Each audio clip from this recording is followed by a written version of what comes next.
नमस्कार मित्रांनो, श्री मराठी स्टोरीमध्ये आपल्या सर्वांचं मनपूर्वक स्वागत आहे. न कळत जुळले प्रेम भाग 23. इकडे हॉस्पिटलमध्ये सर्व घरचे पोहोचण्याआधी आपले सुभद्राव आराध्याबद्दल अभि आणि विकासरावांशी बोलायचं ठरवतात. सुभद्राव म्हणाले, अभि आणि विकासरावांकडे जात म्हणाले, दादा, मला तुम्हा दोघांसोबत थोडं बोलायचं होतं. विकासराव म्हणाले, बोल ना सोबत. सुभद्राव म्हणाले, दादा, अभि, मी तुम्हाला आराध्याबद्दल आता जे पण सांगणार आहेत ते प्लीज शांततेत ऐका आणि या संबंधी कुठेही वादचर्चा करू नका, स्पेशली विजयरावांकडे. तसे ते दोघेही एकमेकांकडे साशंक नजरेने बघतात. विकासराव म्हणाले, ठीक आहे, बोल तू.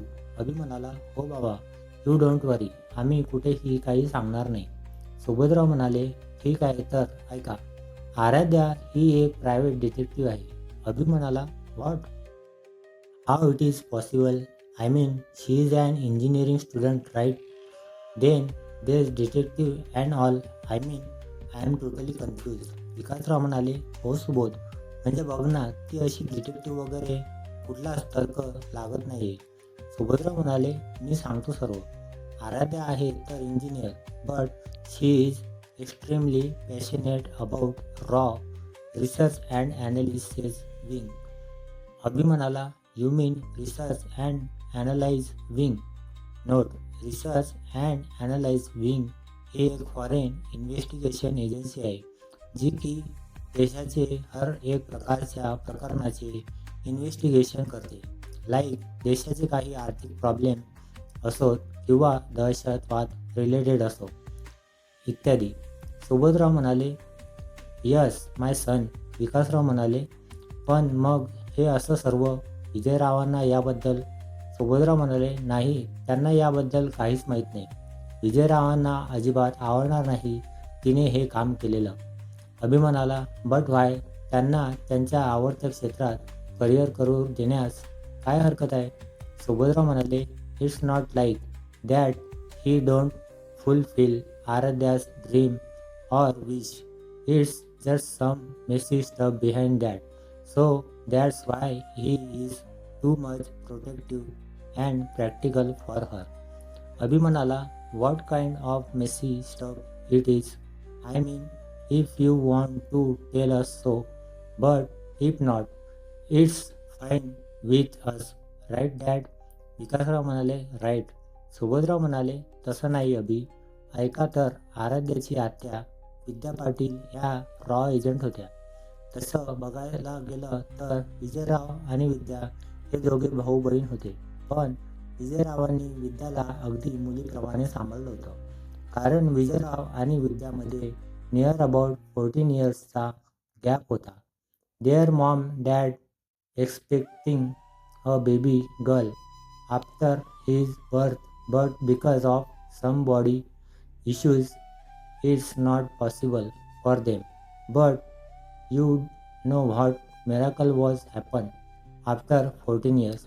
Vijayrav's parents have a baby girl. युल्याच्या पावलांनी त्यांचं स्वप्न पूर्ण केलं. खूप खुशीत होते सर्व. लक्ष्मीच्या रूपात पाऊल टाकलं होतं तिने घरात.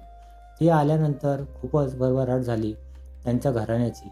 पण म्हणतात ना, सुखाला कुणाची तरी दृष्ट लागते, तसंच काहीसं झालं त्यांच्यासोबत. विद्या 5 वर्षाची असेल आणि विजयराव ग्रॅज्युएशनला, तेव्हा त्यांच्या आईवडिलांचा एक अपघातात मृत्यू झाला. काळाने खूप मोठा घाव दिला होता त्यांना. विजयरावांवर खूप लहान वयात विद्याची आणि सर्व घराची जबाबदारी येऊन पडली. त्यांनी त्यांचे शिक्षण सांभाळून सर्व जबाबदाऱ्या यशस्वीरित्या पेलल्या. युल्याच्या विद्याला कधीच आईवडिलांची कमी भासू नाही दिली. अगदी स्वतःच्या मुलीप्रमाणे जपले तिला. लहानपणापासूनच प्रबळ बुद्धी असलेल्या विजयरावांना ग्रॅज्युएशन पूर्ण झाल्या नोकरी लागली. आता सर्व गोष्टी सुरळीत होत्या आणि विद्या जवळपास 12 वर्षांची असेल तेव्हा विजयराव यांना जाणीव झाली की विद्याला एका मैत्रिणीची गरज आहे. आणि या वयात का हे तुम्हाला वेगळं सांगायला नको. मुलींचे काही प्रॉब्लेम्स ह्या स्वतः मुली किंवा घरातील स्त्रिया समजू शकतात आणि या वयात तिला खरंच कुणा मैत्रिणीची गरज होती. त्यामुळे विजयरावांनी लग्न करायचे ठरवले. त्यांचं नशीब चांगलं की त्यांना जशी हवी तशी बायको मिळाली, की जी घर आणि विद्या दोघांनाही सांभाळेल. पण हो, त्यांनी प्रियाताईंचं स्वातंत्र्य मात्र जपलं. त्यांना हवं ते शिक्षण जर त्यांना नोकरी करायची असेल तर ते पण त्यांनी करावं, असं म्हणणं होतं विजयरावांचं. नंतर प्रियाताईंनी ज्या पद्धतीने त्यांचं घर सांभाळलं आणि विद्याला जी माया आणि प्रेम दिलं, त्यावरून विजयरावांना आपली निवड किती योग्य होती हे समजले. असेच दिवसामागून दिवस जात होते. थोड्या दिवसात त्यांच्या घरात छोटूसा आराध्याने जन्म घेतला. विद्या तर तिच्या कधीच एकटं सोडत नव्हती. जशी जशी आराध्या मोठी होत होती तसंच तिच्यावर विद्याचा प्रभाव अगदी गडद होत होता. आता विद्याचे ग्रॅज्युएशन संपले होते. विद्याच्या क्युरियस स्वभावामुळे तिला हेअर खात्यात जॉब करण्यात इंटरेस्ट होता. आराध्या 5 वर्षाची असेल तेव्हा विद्याने रॉसाठी असणारी एक्झाम क्रॅक केली आणि ती थोड्याच दिवसात जॉईन पण झाली. विजयराव, प्रियाताई सर्वच खुश होते. विद्याला देशासाठी काहीतरी करायला भेटणार यातच त्यांना खूप आनंद झाला होता. विद्याने खूप कमी वयात तिथल्या सर्व गोष्टी आत्मसात केल्या होत्या आणि तिथल्या सिनियर ऑफिसर्सचा विश्वास हे संपादन केला होता आणि कदाचित त्यामुळेच तिला लवकरच येणाऱ्या मिशनसाठी निवडण्यात आले होते. पण कदाचित नियतीला दुसरेच मंजूर होते. त्या सिक्रेट मिशनवर असताना विद्या अचानक गायब झाली आणि आजपर्यंत तिचा काहीच पत्ता लागला नाही. अजूनही ती कुठे असेल, कशी असेल हे कुणालाच माहीत नाही. विजयराव अजूनही ह्या गिल्टमध्ये आहे की त्यांनी तिला रॉय जॉईन करायची परमिशन का दिली. कदाचित त्यांची ना तिच्यासाठी योग्य ठरली असती, अभि म्हणाला, आणि त्यामुळेच कदाचित ते मिस आराध्यालाही. सुभद्राव म्हणाले, हो, विद्याचा आराध्यावर खूपच जीव होता आणि कदाचित त्याचमुळे आराध्यालाही रॉमध्ये इंटरेस्ट आहे. नेक्स्ट इयर आराध्याची इंटरेस्ट आहे आणि तोवर ती एक्सपिरियन्स म्हणून ॲज अ प्रायव्हेट डिटेक्टिव्ह म्हणून काम करत आहे. पण तिला हे माहिती आहे की विजयराव यासाठी तिला कधीच परमिशन देणार नाही. म्हणूनच तिने ही गोष्ट साऱ्यांपासून लपवून ठेवली आहे. आता आराध्या प्रायव्हेट डिटेक्टिव्ह आहे हे फक्त मी, आदित्य आणि तुम्ही दोघे एवढ्याच लोकांना माहीत आहे. सो प्लीज तिच्यासाठी, तिच्या करिअरसाठी या गोष्टी बाहेर येऊ देऊ नका. अभि म्हणाला, आणि जर त्यांच्या वडिलांना बाहेरून कुठून माहीत पडले तर? सुभद्रा म्हणाले, नाही, त्याची काळजी घ्यावी लागेल आपल्याला. आणि वेळ आली की आराध्या बरोबर व्यवस्थित समजावून सांगेन विजयरावांना. I know her very well and I trust her blindly. She is my brave daughter. Abhi मनातच म्हणाला, कशा आहे त्या? खरंच न उलगडणारं कोडं आहात तुम्ही. But you know what, I love to solve puzzle. थोड्या वेळात विजयराव, प्रियाताई, शीतलताई, आदित्य, आकाश, रिया, पायल सर्वजण हॉस्पिटलमध्ये आले. ओटी बाहेर थांबलेल्या सुभद्रावांकडे बघत विजयराव बोलतात, कशी आहे माझी आराध्या? डोळे तर काठोकाठ भरले होते त्यांचे. सुभद्राव म्हणाले, don't worry, she will be fine. अजून डॉक्टर्स ओटीमध्ये आहेत. बाहेर आले की एक्झॅक्ट सिच्युएशन समजेल. प्रियाताईंनी आणि शीतलताईंनी रडून रडून हाल केले होते स्वतःचे. आदित्य आणि रिया प्रियाताईंना सावरत होते तर अभि शीतलताईंना. 2 तासाच्या वर वेळ झाला होता आणि अचानक ओटीचा लाईट ऑफ होऊन डॉक्टर्स बाहेर आले. ते बाहेर आले तसे हे सर्व जण त्यांच्या भोवती जमा झाले. विजयराव म्हणाले, doctor, how is my daughter? Doctor म्हणाले, see the bullet is just passing from her shoulder, so her injury is not much as deep as we feel. She is fine now. डॉक्टरने असे सांगताच सर्वांनी सुटकेचा निश्वास सोडला. अभि म्हणाला, doctor, can we meet her? त्याला सर्वात जास्त घाई झाली होती त्याच्या मिस व्हॉट एव्हरला बघायची.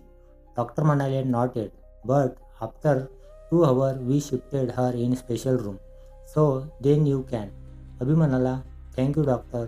आता सर्व थोडे रिलॅक्स झाले होते, पण तरीही विजयराव मात्र थोडे स्ट्रेसमध्ये दिसत होते आणि हे विकासरावांनी हेरलं.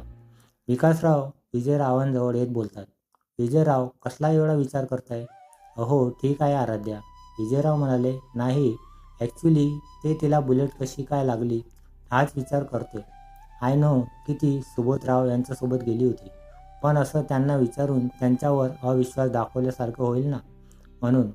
विकासराव यांना खरंच हेवा वाटला सुबोधरावांचा. विजयरावांनी एवढा विश्वास जो दाखवला होता त्यांच्यावर. विकासराव म्हणाले, नाही विजयराव, तुम्ही विचारू शकता सुबोधला. आराध्या मुलगी आहे तुमची आणि ती आमच्या घरी त्यांच्या सोबत असते, म्हणजे आता ती आमची ही जबाबदारी आहे, हे वेगळं सांगायला नको. त्यामुळे निसंकोच तुम्हाला जे विचारायचे ते विचारा, त्यांच्या खांद्यावर थोपटत बोलले आणि सुबोधराव यांना आवाज देऊन स्वतः जवळ बोलावून घेतले. विकासराव म्हणाले, सुबोध, आज आराध्यासोबत काय झालं, कसं झालं, हे सर्व विजयरावांना कळायला हवं. सुबोधराव म्हणाले, हो दादा. विजयराव, हा हल्ला खरे तर अभिवर झालेला, पण आराध्या अचानक मध्ये आल्यामुळे गोळी तिला लागली. कंपनीमधील घोटाळा आणि तिथे झालेल्या सर्व गोष्टी थोडक्यात सुबोधराव विजयरावांना समजावून सांगतात, फक्त आराध्याचे सिक्रेट सोडून. सुबोधराव म्हणाले, अभिचा कॉल आल्यावर मी थोडा पॅनिक झालो होतो. सो हेच तिने हेरलं आणि माझ्यासोबत येण्याचा हट्ट केला. मी जर तिला यामध्ये इन्व्हॉल्व केलं नसतं तर कदाचित आज आराध्या. तेवढ्यात त्यांचं बोलणं ऐकून अभि तिथे येतो. अभि म्हणाला विजयरावांना उद्देशून, I am so sorry uncle. This situation of her is only because of mine. I am really very sorry. Vijayrao म्हणाले, नाही बेटा, स्वतःला दोष देणं बंद कर. It's destiny. जे झालं त्याला आपण बदलू नाही शकणार आणि आता ती सुरक्षित आहे हेच पुष्कळ आहे माझ्यासाठी. Don't feel guilty my son and don't regret for that which you not done. Okay. Abhi म्हणाला, thanks uncle for giving me. एवढे बोलून अभि तिथून चालला जातो. विजयराव मनातच बोलतात, जात असलेल्या अभिच्या पाठमोऱ्या आकृतीकडे बघून. संस्कार बोलतात घराण्याचे. गॉड ब्लेस यू बेटा. भेटूया पुढच्या भागात. हा भाग तुम्हाला कसा वाटला कमेंट करून नक्की सांगा. व्हिडिओ आवडल्यास लाईक करा, शेअर करा. नवीन असाल तर चॅनलला सबस्क्राईब करा. धन्यवाद.